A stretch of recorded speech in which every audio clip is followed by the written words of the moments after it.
जय हिंद दोस्तों, मैं हूं हीरा परिहार और आप देख रहे हैं सैनिक एकता। चैनल को सब्सक्राइब करें, वीडियो को ज्यादा से ज्यादा शेयर करें, लाइक करें, कमेंट करें। दोस्तों आज हम बात करेंगे, जब भी आप फौज में होते हैं, इंडियन आर्मी, एयरफोर्स और नेवी में आप होते हैं, अपनी देश सेवा कर रहे होते हैं और सर्विस दे रहे होते हैं और आप सर्विस वहां पर सेवा दे रहे होते हैं। तो दोस्तों आज हम बात करेंगे, जब भी आप रिटायरमेंट आते हैं तो आपको एक्स सर्विसमैन कोटा मिलता है और कहां पर एक्स सर्विसमैन का कोटा दिया जाता है और उसके क्या रूल्स और रेगुलेशन है और उसकी क्या रूलिंग है, किस प्रकार से होता है। अगर हम फौज में हैं तो हमको, अगर रिटायरमेंट आने वाले हैं तो कब हमको फॉर्म में अप्लाई करना चाहिए ताकि हमको एक्स सर्विसमैन का कोटा मिल जाए।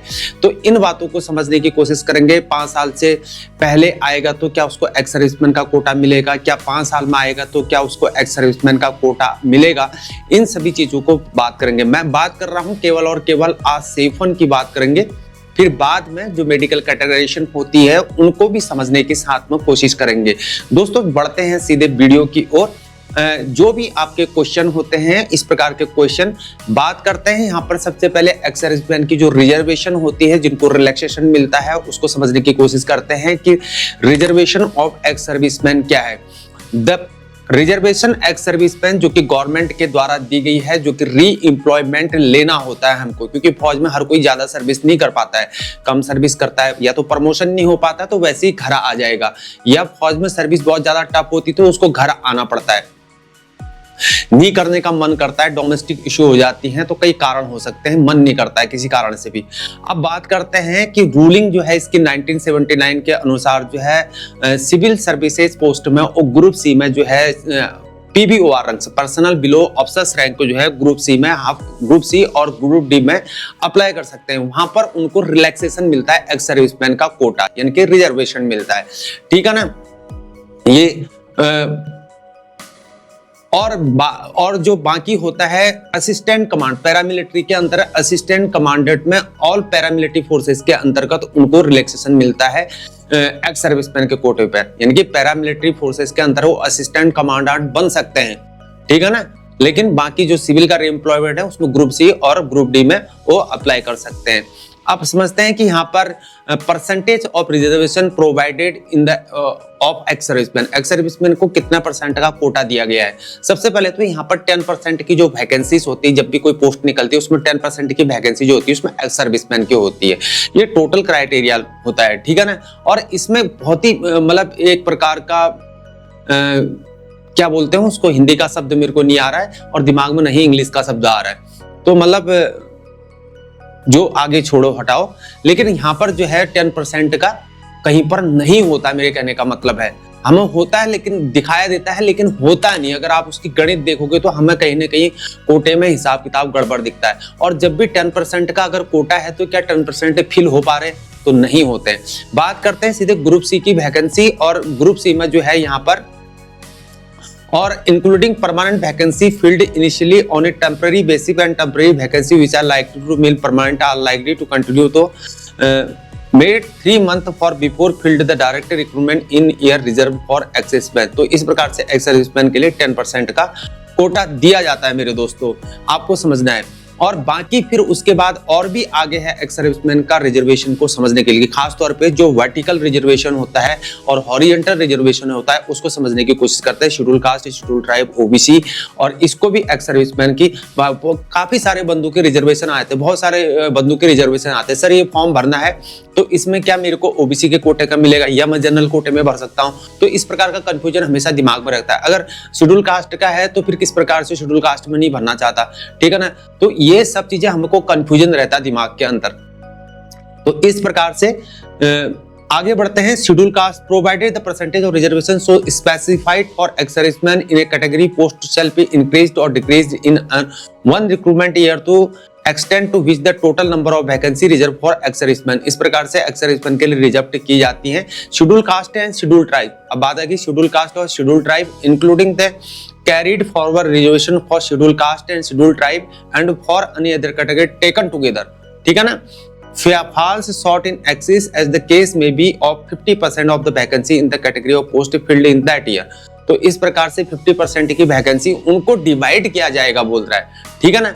स्टेट गवर्नमेंट के अंदर भी हो सकता है और साथ में सेंट्रल गवर्नमेंट के अंतर्गत भी ऐसा हो सकता है। Provided further that in case of increase in the reservation for the ex-servicemen under the preceding provision, that additional vacancy so made available for them all should be utilized first for the appointment of disabled ex-servicemen। इसमें भी सबसे पहले जो है यहाँ पर disabled ex-servicemen को सबसे ज्यादा बेनिफिट दिया जाएगा। हालांकि आज के दिन में जो डिसेबल्ड ex-servicemen होते हैं उनके जो है यहाँ पर पोस्ट अलग से होते हैं, जैसे कि बैंकिंग का होता है बैंकिंग सेक्टर के अंतर्गत, लेकिन उसमें भी उनको प्रायोरिटी सबसे पहले दी जाती है, यानी कि एट्रिब्यूटेबल टू मिलिट्री सर्विस होते हैं। दोस्तों अब समझते हैं वर्टिकल रिजर्वेशन और हॉरिजॉन्टल रिजर्वेशन को। वर्टिकल रिजर्वेशन किसे कहते हैं? शेड्यूल कास्ट, शेड्यूल ट्राइब और अदर बैकवर्ड क्लास जो होते हैं वो वर्टिकल रिजर्वेशन के अंतर्गत आते हैं, यानी कि बैकवर्ड क्लास ऑफ सिटीजन। वे भारत के नागरिक जो बैकवर्ड क्लास सिटीजन है, फौज में भी हैं तो वो भी नागरिक ही हैं। तो schedule caste, schedule tribe, OBC से अगर आते हैं तो वे लोग यहाँ पर वर्टिकल रिजर्वेशन में काउंट होते हैं। और vertical reservation for ex serviceman is called horizontal reservation. इन बातों को समझना है। Is called vertical reservation and the reservation for ex serviceman is called horizontal reservation कहलाएगा। ठीक है ना, समझ गए ना आप।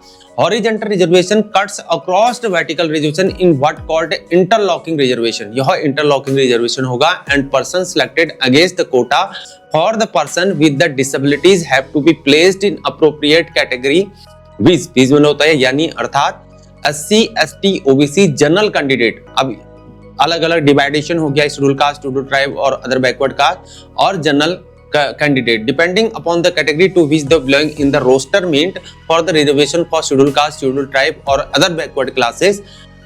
To illustrate it, if in given your due there are two vacancies, मान लिया जाए दो वैकेंसी हैं रिजर्व्ड फॉर एक्स सर्विसमैन। मान लिया जाए एक्स सर्विसमैन के लिए दो वैकेंसी हैं, ठीक है, और टू वैकेंसीज में and out of two ex serviceman appointment, और टू एक्स सर्विसमैन यहाँ पर अपॉइंट किए गए। One belongs to schedule caste होगा और वन टू जनरल कैटेगरी होगा। इन बातों को समझना हमने बहुत जरूरी है, यानी कि दो वैकेंसी अगर निकली गई तो वो हॉरिजॉन्टल रिजर्वेशन में रखा जाएगा, और लेकिन एक को जनरल में रखा जाएगा और एक को हॉरिजॉन्टल में रखा जाएगा। उसके अंदर एससी, एसटी और ओबीसी आ जाएंगे। दोनों में से इस प्रकार से सिलेक्शन होगा। खासतौर पे जो डिसेबल होता है उसको प्राथमिकता ज्यादा दी जाती है, लेकिन डिसेबल का आज के दिन में बैंकिंग में अलग से क्राइटेरिया उनका आता है, एट्रिब्यूटेबल टू मिलिट्री सर्विस या बैटल कैजुअलिटी जो होते हैं उनका अलग से आता है। ठीक है ना, तो अब बातों को समझते हैं। यहाँ पर जनरल कैटेगरी हो गया, फिर हो गया एंड तो then the disabled SC candidate shall be adjust against the SC point reservation roster than the general category against unreserved point in the relevant reservation roster. तो इन बातों को भी समझना है। मान लिया जाए 80, ST और OBC की एक वैकेंसी है और एक वैकेंसी जनरल की है। अब उसमें भी जो है बीच में एक डिसेबल्ड अगर SC, ST और OBC वाला आ गया तो प्राथमिकता डिसेबल्ड सोल्जर को दी जाएगी, यानी कि उसको एट्रिब्यूटेबल टू मिलिट्री सर्विस होना चाहिए और लेकिन उसको बेनिफिट पहले दिया जाएगा। इन बातों को हमने समझना है। बाकी in case none of the vacancy falls of point reserve for the schedule caste, the ex serviceman belonging to the schedule caste shall be adjust in future against the next available vacancy reserve for SC। तो next vacancy जो है SC के लिए reserve कर दी जाती है।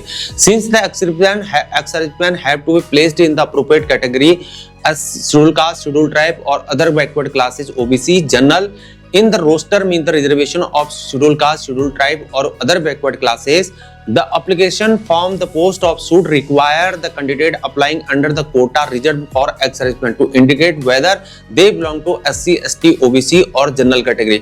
लेकिन अब इसमें यह कहना है कि जब भी हम फॉर्म भरते हैं हमको डाउट होता है।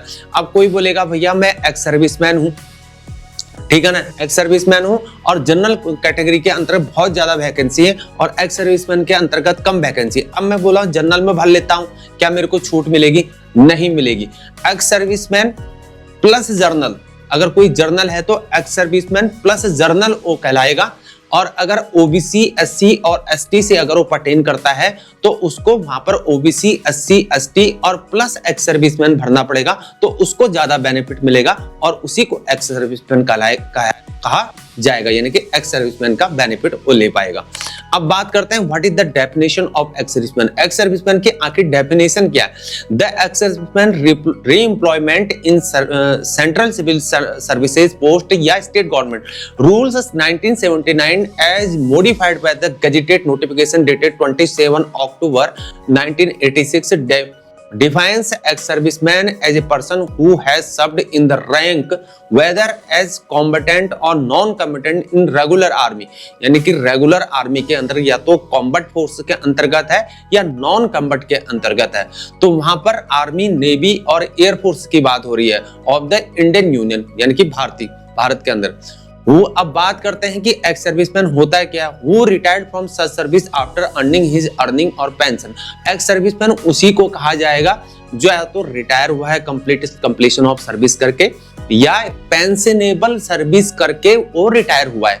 एक बात फिर सुने, एक्स सर्विसमैन उन्हीं को कहा जाएगा या तो वो कलर सर्विस हुआ हो या वो पेंशनेबल सर्विस पाके रिटायर हुआ हो या उसको सीओ के द्वारा घर भेजा गया हो पेंशनेबल सर्विस में।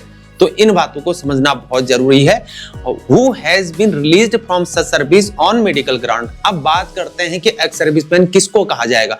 आपका बहुत बार डाउट होता है, बहुत बार कंफ्यूजन होता है, सर मैं इनवैलिड पेंशन हूं, क्या मेरे को एक्स सर्विसमैन का कोटा मिलेगा नहीं मिलेगा। सर मेरे को सीओ ने घर भेजा है, मैं एक्स सर्विसमैन का कोटा पाऊंगा नहीं पाऊंगा। सर मेरी सर्विस तो 5 ही साल थी, मेरे को एक्स सर्विसमैन का कोटा मिलेगा नहीं मिलेगा। सर मेरी सर्विस 8 साल है, मेरे को एक्स सर्विसमैन का कोटा मिलेगा नहीं मिलेगा। सर मेरी 12 साल सर्विस थी, मेरे को सीओ ने घर भेज दिया, मेरे को एक्स सर्विसमैन का कोटा मिलेगा नहीं मिलेगा। तो मेरे दोस्तों अब इस क्वेश्चन का जवाब आप सुने।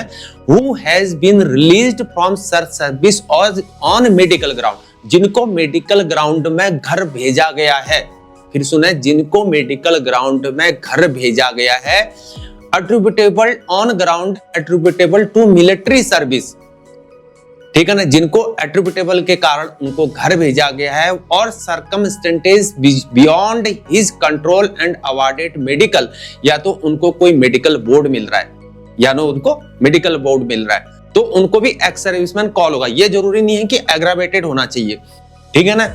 एग्रावेटेड के केस में उनको एक्स सर्विसमैन का कोटा मिलेगा, लेकिन एग्रावेटेड के केसेस में डिसेबिलिटी का बेनिफिट नहीं मिलेगा। तो एट्रीब्यूटेबल के केस में डिसेबिलिटी का बेनिफिट मिलेगा, ठीक है ना। इन बातों को समझना है। मेडिकल और अदर डिसेबिलिटी पेंशन, या तो उनको कोई डिसेबिलिटी पेंशन मिल रही हो। मैं समझता हूं, मैं उम्मीद करता हूं मैं कि अपने सैनिक भाई जितने भी हैं या मेरे वेटरन्स भाई जो उनको इस प्रकार का डाउट रहता है, तो अब मैं उम्मीद करता हूं कि आपको इन बातों को समझ में आ चुका होगा कि अगर आपको 15 साल से पहले अगर घर भेजा जाता है मेडिकल ग्राउंड में, डिसेबिलिटी लेके, अगर आप डिसेबिलिटी पेंशन लेके घर आ रहे हैं, इनवैलिड पेंशन लेकर अगर आप घर आ रहे हैं 15 साल से पहले, तो आपको भी एक्स सर्विसमैन का कोटा मिलेगा, क्योंकि अब पेंशन ले रहे हैं। पहले ही बोला ना, या तो पेंशनेबल सर्विस हो या पेंशन पा रहे हो या कलर सर्विस कर रहे हो, तो उसी को एक्स सर्विसमैन कहा जाएगा। अब आपका डाउट क्लियर हो गया होगा मेरे दोस्तों। अब बात करते हैं who has been released from such service after completing the specific period of engagement. Specific period of engagement क्या होता है? अगर सिपाही इन्फेंट्री बटालियन में सर्विस कर रहा है तो उसकी एक्टिव बटालियन में 17 साल की सर्विस होती है, ठीक है ना, कलर सर्विस। और वही हवलदार की 24 साल होती है, नायक की 22 साल होती है, नायब सूबेदार की 26 होती है, सूबेदार की 28 होती है। बाकी आगे सूबेदार मेजर 32 साल तक सर्विस करते रहे, तो उन्हीं को यहाँ पर एक्स सर्विसमैन कहा जाता है। और जब भी सूबेदार मेजर बनने के बाद जो रिटायर आ जाता है उनको ऑनरी का पद दिया जाता है। ऑनरी लेफ्टिनेंट हो सकता है या ऑनरी कैप्टन हो सकता है, लेकिन रैंक उनका वही रहता है जो हम सूबेदार मेजर, वो क्राइटेरिया में, ऑफिसर क्राइटेरिया में नहीं आते, क्राइटेरिया में जेशियोज में ही आते हैं। लेकिन बहुत आजकल देखते हैं कि जब हम रिटायर आते हैं तो बहुत सारे होता है ना, सोशल मीडिया के अंतर्गत बहुत सारे लिखते हैं कैप्टन फलाना, लेफ्टिनेंट फलाना। नहीं, उनके आगे ऑनरी ही आएगा, वो ऑनरी लिखना पड़ेगा उसको, honorary rank, honorary lieutenant, honorary captain. Captain कौन है? जो कमीशन प्राप्त अधिकारी है, या लेफ्टिनेंट कमीशन प्राप्त अधिकारी, बाकी सब ऑनरी है, वो पीवीआर में ही काउंट होंगे। बात करते हैं आगे। अब आगे बात करते हैं सीधे who has been released otherwise, लेकिन वो गैजेटेड ऑफिसर होते हैं, गैजेटेड पोस्ट होता है। सूबेदार मेजर जो उसको गैजेटेड पोस्ट है, जूनियर कमीशन ऑफिसर गैजेटेड होता है, ठीक है ना, क्योंकि ये कोर्ट के निर्देश हैं, इसमें इनको गैजेटेड बताया गया है। तो इन बातों को समझना है हमने। Who has been released otherwise done on his own request, या तो वो वॉलंटरी रिटायर आ रहा हो, यानी कि उसकी पेंशनेबल सर्विस हो गई और वॉलंटरी रिटायर आ गया, 15 साल सर्विस होगी, वॉलंटरी रिटायर आ गया, या एयरफोर्स के अंदर उसने बॉन्ड भरा, 20 साल तक सर्विस करी और उसके बाद वो वॉलंटियर आ गया, तो वो एक्स सर्विसमैन का कोटा मिल जाएगा या एक्स सर्विसमैन कहलाएगा। From such service as a result of reduction in establishment, ठीक है, उस व्यवस्था से। Who has been released from such service after completing the specific period of engagement, otherwise that is on request or by way of dismissal or discharge on account of misconduct और inefficiency, यानी कि उनको misconduct के अंतर्गत उनको घर भेज दिया जाए। मान लिया जाए उनकी यहाँ पर रेड एंट्री हो गई, 4-5 रेड एंट्री हो गई और उसके बाद उसको घर भेज दिया गया। तो घर भेज दिया गया तो अब सिविल के अंदर जब वो जॉब पा रहा है तो यहाँ पर उसको एक्स सर्विसमैन का कोटे में वो काउंट होगा। बहुत सारे बोलते हैं कि ये नहीं होता वो नहीं होता, लेकिन एक्स सर्विसमैन के कोटे में वो काउंट होगा। तो and has been a gratuity, यानी उनको ग्रेजुएटी मिला हुआ आना चाहिए। Includes personnel of the territorial army following categories, namely territorial army के लिए भी वही नियम लागू होंगे। Pension holder continues the embody service, person with disability attributed to military service या गैलेंट्री अवार्ड विनर्स, उनको गैलेंट्री अवार्ड मिला होना चाहिए या एट्रिब्यूटेबल टू मिलिट्री सर्विस होना चाहिए। As per the clarification issued the notification, ये उसका दे रखा है, लेटर नंबर 30 जून 1987 का है। At is on request after completing 5 years, जिनकी सर्विस यहाँ पर 5 साल हो गई। अब एक बात और सुनना, जिनकी सर्विस यहाँ पर 5 साल, जिन्होंने यहाँ पर 5 साल सर्विस कर रखी है आर्म्ड फोर्सेस के अंतर्गत, उस यूनियन के अंतर्गत उसने वहां पर उस ऑर्गेनाइजेशन में अगर सर्विस कर रखी है, या after serving for a continuous period of 6 months after attestation, यानी कि वो ट्रेनिंग की बात कर रहा है। Otherwise than his own request और बाय वे ऑफ डिसमिसल और डिस्चार्ज, या तो उनको डिसमिस किया गया है, डिस्चार्ज किया गया है on account of misconduct inefficiency has been transferred to the reserve pending such release. तो आपको डाउट ये क्लियर हो गया होगा मेरे दोस्तों। अब बात करते हैं कि रिलैक्सेशन की बात करते हैं किस प्रकार से दिया जाता है जो एक्स सर्विसमैन को है। For appointment to vacancies in any group C और ग्रुप डी, एक्स सर्विसमैन को रिजर्वेशन मिलेगा ग्रुप सी और ग्रुप डी के अंतर्गत ही मिलेगा, सेंट्रल गवर्नमेंट के अंतर्गत। लेकिन स्टेट गवर्नमेंट के अंतर्गत आपको क्लास, जिसे हम लोग बोलते हैं क्लास ए के अंतर्गत, वहां पर भी उनके लिए एक्स सर्विसमैन का कोटा होता है। मान लीजिए पीसीएस का जो रैंक होता है, आप पीसीएस के लिए अप्लाई करते तो स्टेट अथॉरिटी स्टेट पॉलिसी के अंतर्गत वो पीसीएस के लिए एक्स सर्विसमैन कोटे के लिए अप्लाई कर पाएगा, यानी कि डिप्यूटी कलेक्टेड या डिप्यूटी सुपरिटेंडेंट पुलिस, उसके लिए वो अप्लाई कर पाएगा। ग्रुप बी के अंतर्गत भी वो अप्लाई कर पाएगा, ग्रुप सी ग्रुप डी के अंतर्गत भी अप्लाई। लेकिन सेंट्रल गवर्नमेंट की जो पॉलिसी है उससे डिफरेंट है, लेकिन स्टेट गवर्नमेंट की पॉलिसी थोड़ी सी डिफरेंट है। बात आगे करते हैं आप सीधे। अब बात करते हैं an ex-serviceman shall be allowed to deduct the period of actual military service from actual age if Regilant age does not exceed the maximum age limit prescribed for the post to be seeking appointment by more than 3 years shall the demerit to satisfy condition regarding the age limit। अब इन बातों को समझना है कि जैसे कि तुमने 17 साल सर्विस कर ली, तो तुम्हारी 17 साल जब तुमने सर्विस कर रखी है, वहां से तुम्हारी एज क्राइट मान लिया जाए 25 साल से हमारी सर्विस रख रखी है, 25 साल से तुम्हारी वहां पर 25 साल से एज की शुरुआत ली जा रही है। तो एज की शुरुआत ली जा रही 25 साल, तो इसका मैं आपको कैलकुलेशन करना आपको ऑलरेडी आ चुका होगा।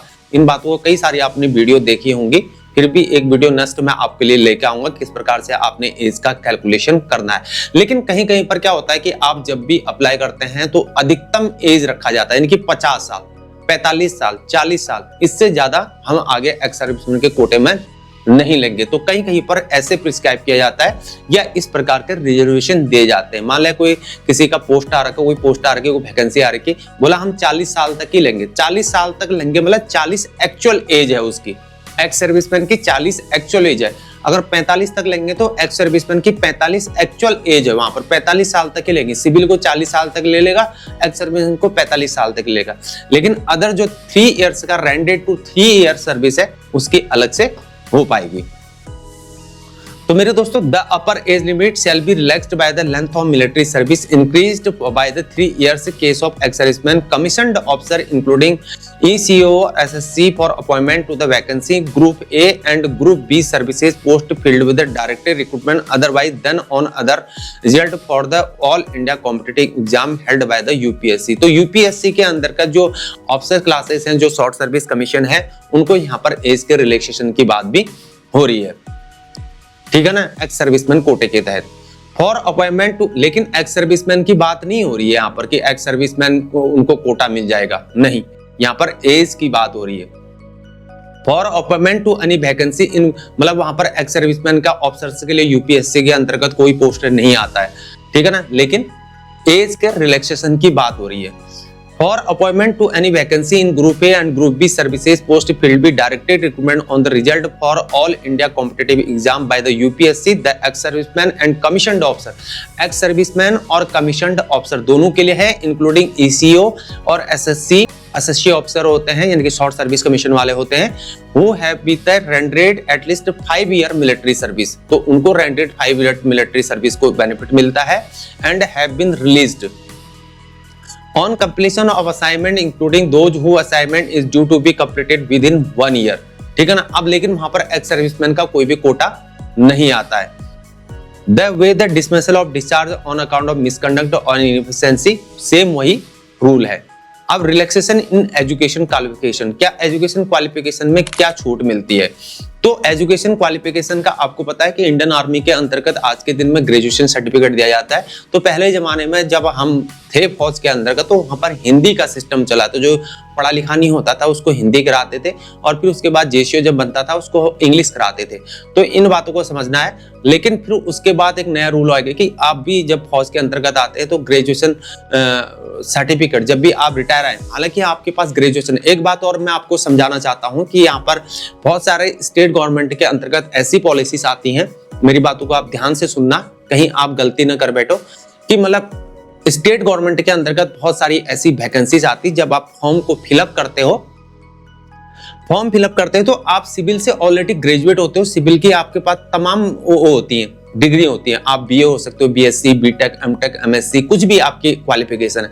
लेकिन एक्स सर्विसमैन कोटे के अंतर्गत जब आप तुम फॉर्म करोगे तो वहां पर आप एक्स सर्विसमैन कोटे में जब आप फॉर्म भरोगे तो अपनी सिविल क्वालिफिकेशन जैसे ही आप भरोगे तो आप एक्स सर्विसमैन कोटे के अंतर्गत नहीं आओगे। तो आपको क्या आओगे उस समय? आपको वही लागू होगा जो आपका सिविल फौज का एजुकेशन सर्टिफिकेट आपने ले रखा है, यानी कि ग्रेजुएशन का रिटायरमेंट के वक्त जो सर्टिफिकेट आपने ले रखा है उसकी वैल्यू मानी जाएगी वहां पर, तभी आपको एक्स सर्विसमैन का कोटा मिल पाएगा। तो ऐसी मिस्टेक मत कर देना कि आप जब रिटायर आए तो आप एजुकेशन सर्टिफिकेट ही अपना मत लो, ऐसा बोल दो कि भाई मेरे को तो ग्रेजुएशन सर्टिफिकेट मिला है और मैं जो है यहाँ पर मेरे को ये एजुकेशन फौज वाला नहीं चाहिए।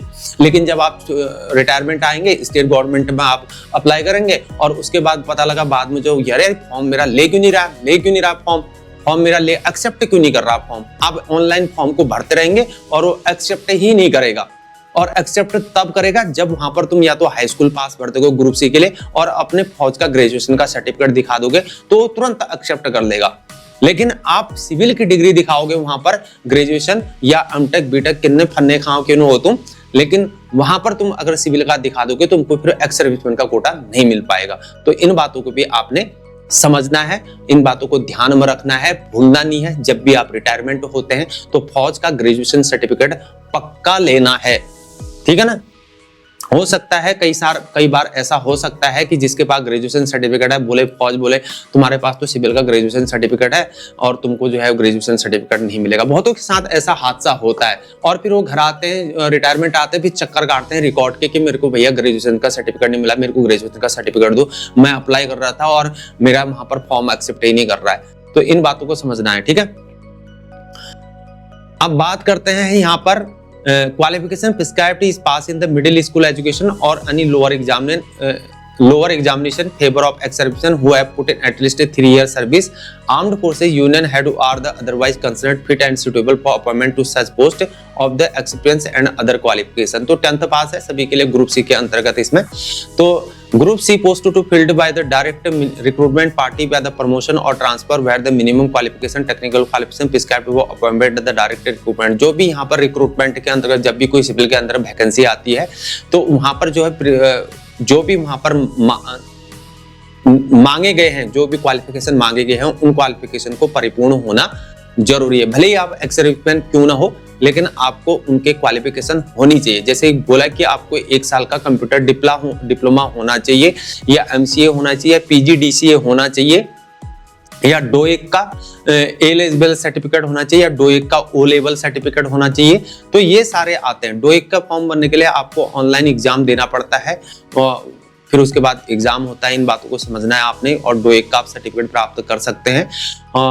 वही जो है वही आपके पास नहीं होगा तो फिर आपको बेनिफिट नहीं मिल पाएगा, यानी कि होना जरूरी है।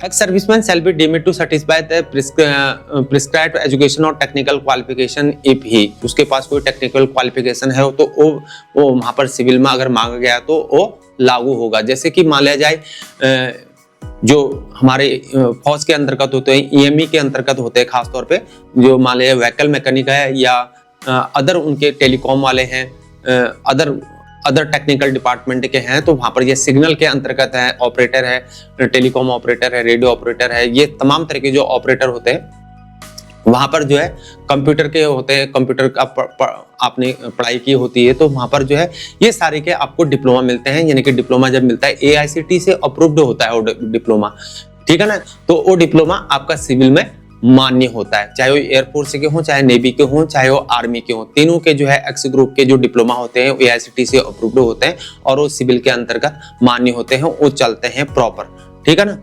अब आगे बढ़ते हैं यहाँ पर, is the benefit of reservation available to the ex serviceman who has already joined a civil work. और मैंने बहुत सारे लोगों को देखा है कि यहाँ पर एक बार वो एक्स सर्विसमैन बन जाते हैं। आपने देखा होगा इस प्रकार के कई बार आपको खबरों में भी मिलता होगा कि वो पहले फौज में था, उसने एक्स सर्विसमैन का बेनिफिट लिया और फिर दोबारा उसने फिर फॉर्म भर दिया, फिर दोबारा उसने एक्स सर्विसमैन का फिर बेनिफिट ले लिया। और ऐसे केसेस में उनका जो है वो नौकरी से उसको हाथ धोना पड़ सकता है और पता नहीं हाई कोर्ट के अंतर्गत वो फिर केस लड़ेगा और ऐसे केसेस में डिसिप्लिनरी केस में कानूनन अपराध माना जाएगा। तो ऐसी गलती मत कर देना, आपको सोच समझ के कार्रवाई करनी है।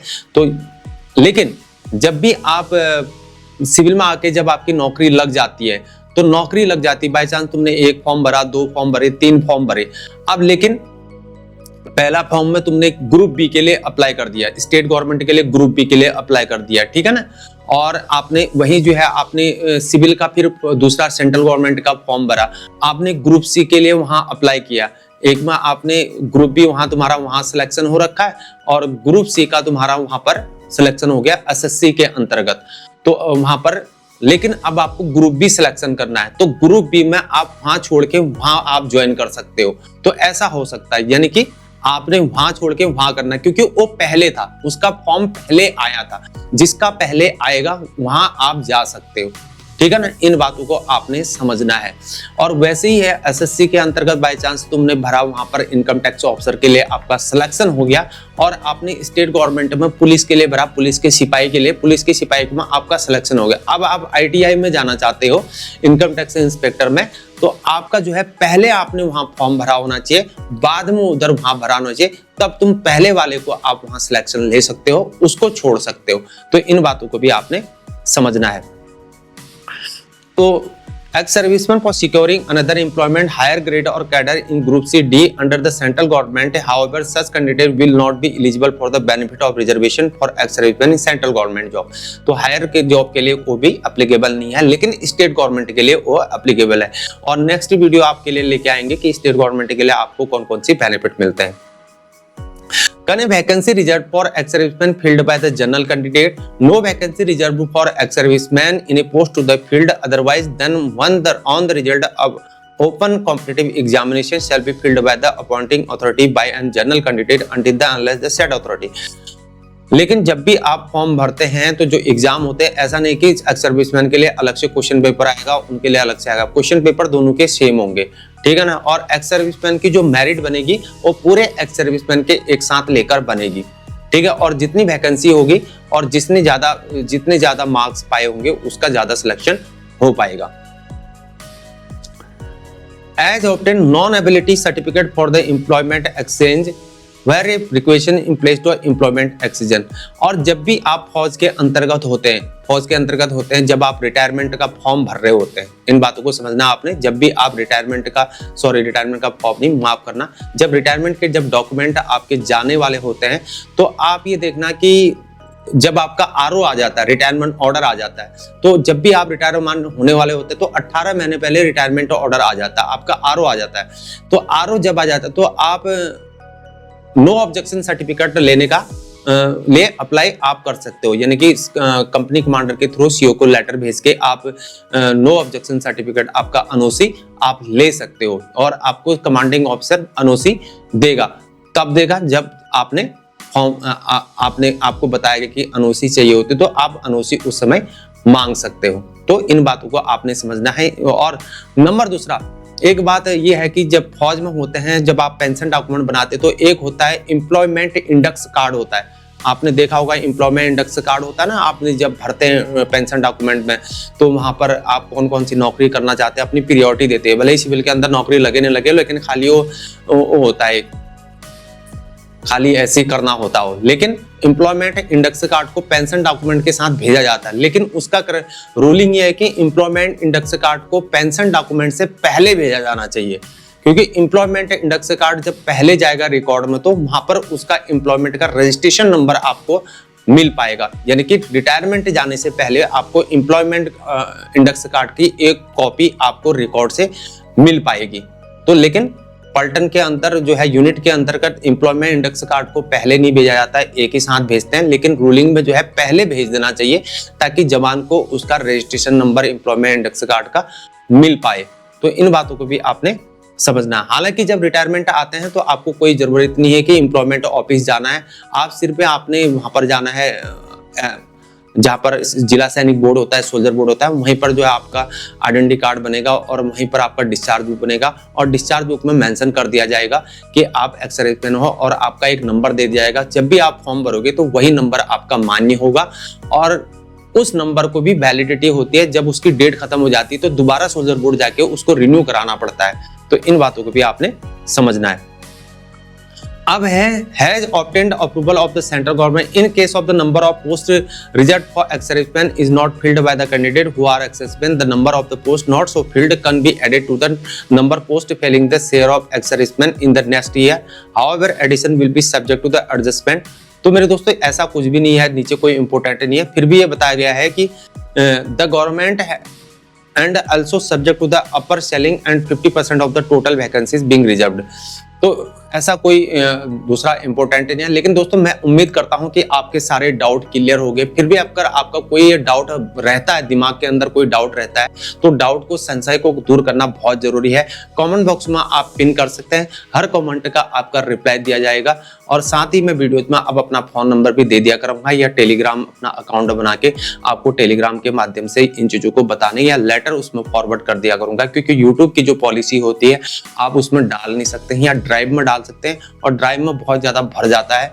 तो इन बातों को भी आपने समझना है ताकि आपको एक सही इंफॉर्मेशन मिल पाए और अपने करियर के प्रति सजग हो सके। तो मैं उम्मीद करता हूं दोस्तों आपको समझ में आ चुका होगा कि आपने क्या करना है, क्या नहीं करना है। और ऐसा नहीं कि जिसकी 5 साल सर्विस है वो अनओसी नहीं ले सकता है। जिनकी 5 साल सर्विस है, अगर वो फौज के अंदर जब भी होता है, आप जब किसी कहीं पर अगर सर्विस दे रहे हैं और आपने यहाँ पर सिविल के अंतर्गत आप सर्विस पाना चाहते हैं, तो सबसे पहले आपको अनओसी ही लेनी पड़ेगी उस ऑर्गेनाइजेशन से जहां से आप जॉब कर रहे हैं। तो वहां पर आपने अनओसी लेनी है। तो अनओसी लोगे तभी आपको बेनिफिट मिलेगा। अगर आप अनओसी नहीं लोगे, यानी कि उस डेट से, यहाँ पर जो डेट मांगा गया होगा जब आप फॉर्म भरते हो, तो वहां पर एक डेट लिखा रहता है कि इस डेट से आपको अनओसी चाहिए, और अनओसी का फॉर्मेट भी दिया रहता है। तो उस प्रकार से आपने अनओसी लेनी है। और जब भी आपका इंटरव्यू होता है या डॉक्यूमेंटेशन वेरिफिकेशन होता है, तो डॉक्यूमेंट वेरिफिकेशन के वक्त आपसे अनओसी मांगा जाता है। तो उस समय आपने अनओसी पब्लिश देनी होती है। अनओसी ऐसा नहीं कि पहले देनी होती है, उसी समय आपके जब डॉक्यूमेंट जमा होते हैं उसी समय आपको अनओसी देनी होती है। तो अनओसी आपने लेनी है, चाहे आपके 5 साल सर्विस हो, 2 हो, 3 हो। आप फौज छोड़ना चाहते हैं तो 5 साल, 6 साल, 7 साल, 8 साल, 10 साल में आपको अनओसी लेनी है। लेकिन आपको अपनी पलटन में, अपने जहां आप सर्व कर रहे हैं, वहां पर आपको ये अनओसी के लिए अप्लाई करना है, और अनओसी लेके फिर बाद में आपने वहां देना है। लेकिन विदाउट अनओसी नहीं चल पाएगा। मैं उम्मीद करता हूं कि दोस्तों समझ में आ चुका होगा। कमेंट बॉक्स में आप पूछ सकते हैं। तब तक के लिए इतना ही। बने रहिए हमारे साथ। जय हिंद, जय भारत, वंदे मातरम, भारत माता की जय।